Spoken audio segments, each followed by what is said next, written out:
OSM system की खामियों पर कोर्ट का नोटिस, कई स्कैन कॉपियां जो कि धुंधली होने का आरोप लगा है, आंसर शीट के पन्ने गायब होने का भी आरोप है। शिक्षा के मुद्दे का राजनीतिकरण ना हो, ये सीबीएसई की ओर से कहा गया है।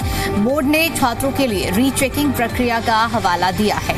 तो देखिए, हाईकोर्ट तक ये मामला पहुंच चुका है और इस मामले में राजनीतिकरण न करने के बाद हालांकि सीबीएसई की ओर से कही गई है कई ऐसी खामियां ओएसएम सिस्टम में पाई गई थी, जैसे कि कॉपी ब्लर होना, कॉपी के जो पेजेस हैं वो गायब होना, आंसर शीट में जो बहुत सी अनियमितताएं जिसको लेकर मुद्दा उठा था और विरोध हुआ था। हालांकि अब इस पूरे मामले में देखिए जांच भी हो रही है। शिक्षा के मुद्दे पर राजनीतिकरण न करने के बाद सीबीएसई की ओर से कही गई है बोर्ड ने छात्रों के लिए रीचेकिंग प्रक्रिया का हवाला दिया है। तो अब देखिए, देखने वाली बात ये होगी कि आगे की क्या कुछ राहें रहती हैं, लेकिन फिलहाल देखिए इस मामले में हाईकोर्ट तक ये मामला गया है कि और इसके साथ ही साथ केंद्र सरकार सीबीएसई से जवाब मांगा गया है। सीबीएसई कॉपी जांच विवाद पर दिल्ली हाईकोर्ट सख्त नजर आया है।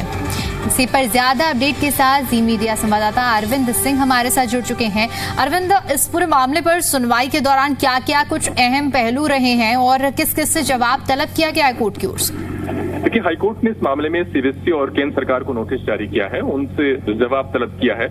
ये जो याचिका है ये एनएसयूआई के अध्यक्ष विनोद जाखड़ की तरफ से दाखिल हुई थी और याचिका में कहा गया था कि कई छात्रों की जो आंसर शीट है उसकी जो स्कैन कॉपी है वो धुंधली आई है, कई के पन्ने गायब हैं, कई में मूल्यांकन सही तरीके से नहीं हुआ है। तो ऐसे में इस याचिका में मांग की गई थी कि ऐसे छात्रों के नुकसान की भरपाई के लिए उन्हें अतिरिक्त अंक दिए जाएं और पूरे मामले की स्वतंत्र जांच कराई जानी चाहिए। याचिका में ये भी कहा गया था कि जिन छात्रों की कॉपी की जांच पर शक है उनकी कॉपी दोबारा जांच की जाए और उनकी जो ओरिजिनल आंसर शीट है उसको भी देखा जाए। हालांकि आज सीबीएसई की तरफ से इस याचिका का विरोध किया गया।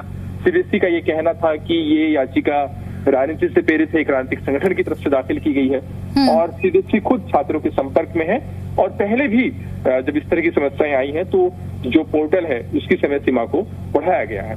लेकिन कोर्ट ने इस याचिका पर सुनवाई के लिए सहमति दी थी और कोर्ट ने इस मामले में सीबीएसई और सरकार को नोटिस जारी कर जवाब मांगा है। बिल्कुल, अब कितने दिनों का समय दिया गया अरविंद जवाब दाखिल करने के लिए?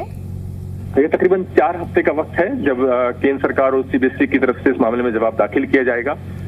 अगर कोर्ट इस बात के कन्विंस होता है कि जो कुछ याचिकाओं में जो सवाल उठाए गए हैं, जो छात्रों की परेशानियों का हवाला देते हुए जो कदम उठाए जाने की मांग की गई है, अगर खुद सीबीएसई इस तरह के बारे में कदम उठाने के लिए गंभीर नजर आती है तो फिर कोर्ट याचिका का निपटारा कर सकता है। अन्यथा कोर्ट अगली सुनवाई पर केंद्र और सीबीएसई का जवाब आने के बाद अपनी ओर से दखल देते हुए इसमें दिशा निर्देश जारी कर सकता है।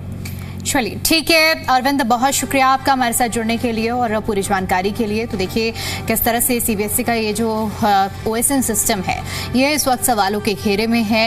इस पूरे मामले को देखिए हाईकोर्ट में याचिका दायर की गई और उसके बाद इस पूरे मामले पर सुनवाई हुई। सुनवाई में जवाब भी तलब किया गया है केंद्र सरकार और सीबीएसई से। अब देखने वाली बात ये होगी कि आगे क्या जवाब तलब किया जाता है और उसके हिसाब से क्या कार्रवाई होती है।